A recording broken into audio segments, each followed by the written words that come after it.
Welcome to new lesson. कल के lesson में हमने समझा था कि एससीओ क्या होता है, राइट? और एससीओ के मेन कंपोनेंट्स क्या होते हैं, ठीक है? तो हमने समझा था कि कल मेन चार चीजें होती हैं और आज के लेसन में हम दो तीन चीजों के बारे में समझेंगे जो कि आपके एससीओ के बारे में जानना आपको बहुत जरूरी है। प्लस कुछ मिथ्स हैं जो लोगों के दिमाग में है, मे बी आपके दिमाग में भी होंगे, तो उन्हें हटाना बहुत जरूरी है। सो आज के लेसन में हम समझेंगे about top level domains, plus हम बात करेंगे अबाउट होस्टिंग, राइट? तो सबसे पहले हम बात करते हैं टॉप लेवल डोमेन्स। अब आप समझ रहे होंगे कि भैया ये टॉप लेवल डोमेन्स जिसे कि जनता टीएलडी भी कहती है, ये क्या चीज है भैया, इसका तो कभी नाम नहीं सुना।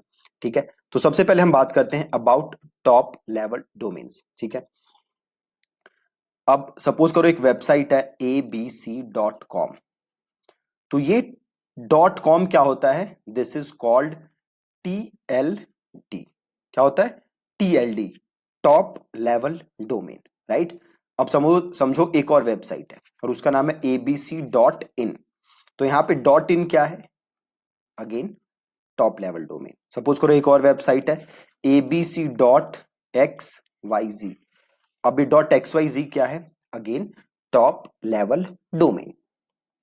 सो सबसे पहला सवाल जो उठता है कि भैया मैं डॉट कॉम रखूं या डॉट इन रखूं या डॉट XYZ रखूं, तो क्या इसका एससीओ पे फर्क पड़ता है कि नहीं पड़ता? देखो, इसका सिंपल आंसर है नहीं पड़ता।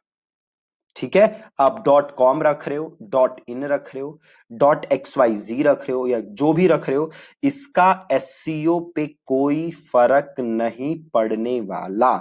बस एक चीज जरूर है, अगर आप डॉट इन रखते हो तो आप सिग्नल ये देते हो गूगल को कि भैया इंडिया की ये कुछ वेबसाइट है ना? बट इससे भी ज्यादा फर्क नहीं पड़ने वाला। जब हम आगे एसईओ में और क्लासेस करेंगे तो हम जब सर्च कंसोल पढ़ेंगे, है ना, तो वहां पे हम पढ़ेंगे कि कैसे आप जियो टारगेटिंग कर सकते हो, कैसे आप गूगल को ये बता सकते हो कि आपकी जो वेबसाइट है उसका मेन टारगेट इंडिया है, उसकी मेन मार्केट इंडिया है, यूएस है, या जो भी चीज है ना, तो उसको हम सर्च कंसोल में पढ़ेंगे कि कैसे आप जियो टारगेट कर सकते हो। तो यहाँ पे आपको टेंशन लेने की जरूरत नहीं है, प्लेन एंड सिंपल।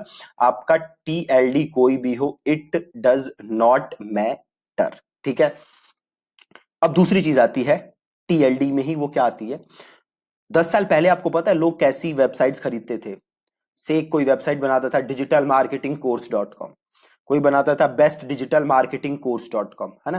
तो लोग ऐसी वेबसाइट खरीदते थे, digital marketing course dot com. ये बंदे जाते थे और खरीद लेते थे। और आपको पता है क्यों खरीदते थे? एक और एग्जांपल आपको देता हूं, डिजिटल मार्केटिंग कोर्स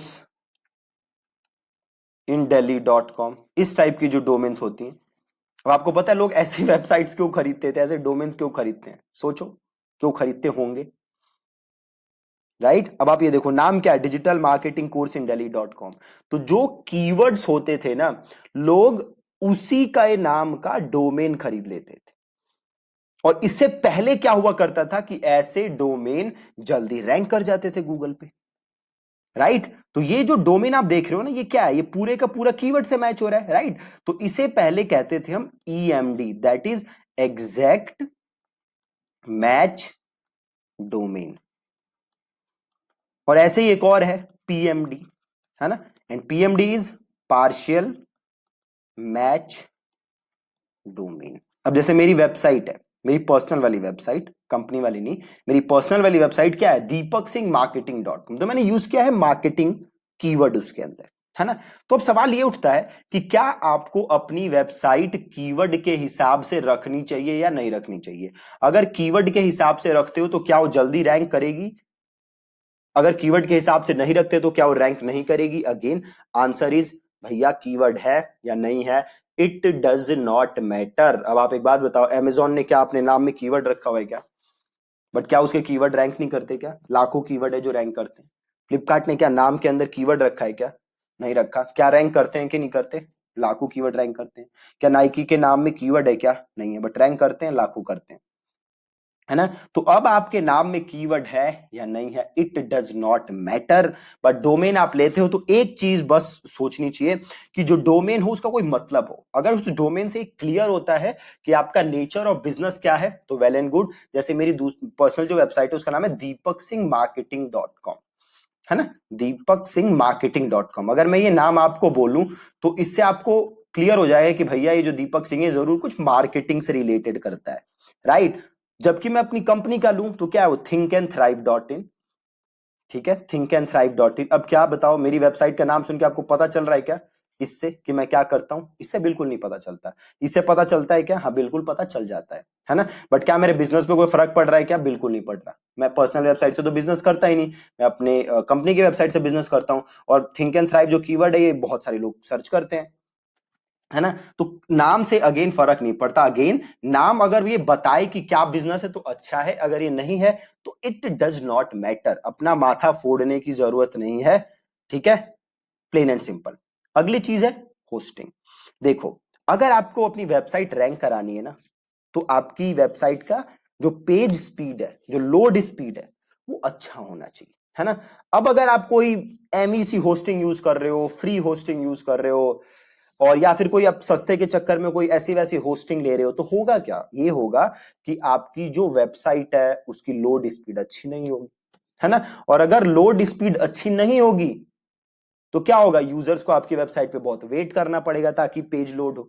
और जब उन्हें क्या करना पड़ेगा? वेट करना पड़ेगा, तो गूगल के पास एक गलत सिग्नल जाएगा, राइट। गूगल के पास एक गलत सिग्नल जाएगा कि भाई ये वेबसाइट सही चलती नहीं है, इस पे बहुत वेट करना पड़ता है, जिससे कि यूजर एक्सपीरियंस खराब होगा, है ना। और अगर गूगल को वेट करना पड़ेगा, लोगों को वेट करना पड़ेगा, गूगल के पास गलत सिग्नल जाएगा, तो अगेन आपके कीवर्ड्स रैंक करने में मुश्किल होगी, ठीक है। सो मेक श्योर कि आपकी वेबसाइट जो है वो अच्छी होस्टिंग यूज कर रही है, बढ़िया होस्टिंग आप यूज कर रहे हो, फास्ट होस्टिंग यूज कर रहे हो। बहुत सारे अच्छे अच्छे होस्टिंग कंपनीज है, तो मैं यहाँ पे होस्टिंग रेकमेंड नहीं करूंगा आपको कोई भी। तो आप देख लो कि आप ट्रस्टेड होस्टिंग कंपनी यूज करो, अच्छी होस्टिंग कंपनी यूज करो, कोई एमईसी कंपनी यूज ना करो, राइट। तो ये कुछ बहुत इंपॉर्टेंट चीजें थी आज के लेसन में जो आपको पता होनी चाहिए। अब कल से जो लेसन है हमारा, उसमें हम अगेन कुछ जो हमारे लेसन है वो हम बात करेंगे। जो सबसे इंपॉर्टेंट चीज है एसईओ में, दैट इज कंटेंट। और देन हम कंटेंट के बाद बात करेंगे अबाउट कीवर्ड्स वगैरह, ठीक है जी। So that's it from this lesson. Again thank you so much for watching this video.